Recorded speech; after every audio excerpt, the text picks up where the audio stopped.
Class તો madam સાચું કહું ફર્સ્ટ ક્લાસ છે, એમાં કોઈ ઇશ્યુ નથી. જે નોર્મલ જે ઓનલાઈન યુટ્યુબમાં સર્ચ કરે છે સ્ટ્રેટેજી કરતો હોય એને કરતાં તો ક્યાંય સારો છે. સિમ્પલ વીકલી 1 ટ્રેડ ઇનફ છે, ઓકે, સારા છે. Thank you. બહુ જોરદાર લાગ્યો અને જે નોલેજ હતું એ ઇમ્પ્રૂવ થયું છે પહેલાં કરતાં. હજુ સ્ટાર્ટઅપ છે એટલે નવું શીખવા મળ્યું.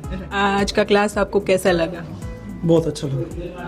खुद भी पुणे में ट्रेडिंग करता था और वहाँ पे मतलब क्लास ऐसे ही चलता था, पर इस तरीके का मतलब सिखाया नहीं जाता था. मतलब एकदम आराम से मतलब एक बार सिखा दिया कंप्लीट. लेकिन इस तरीके का फीडबैक में या मतलब इस तरीके का कुछ मिलता नहीं था. इजीली आपको समझ में आ जाता.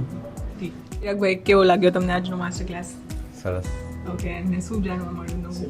પ્રોડક્ટ વિશે જાણવા મળ્યું. એકચ્યુઅલી ઘણા સમયથી મારો ફ્રેન્ડ ટ્રેડર છે, તો એના હસ્તક સાંભળવા મળતું હતું, પણ ગેમ્બલિંગ જેવું લાગતું હતું એનું. રાઈટ, ટ્રાય મતલબ કરીશ. એક માઇન્ડસેટ તમારો ચેન્જ થયો કે change ગેમ્બલિંગ કરું છું. નથી, એક હા. બિઝનેસ છે. ના, એ તો ફ્રેન્ડ છે એટલે એના માટે $500 રોકેલા હતા, હા હા, પણ હવે ઈચ્છા છે કે કરું. ઓકે, પહેલાં એમાં બેઝિકમાં જોઈશ, Yes. પછી આગળ વધીશ.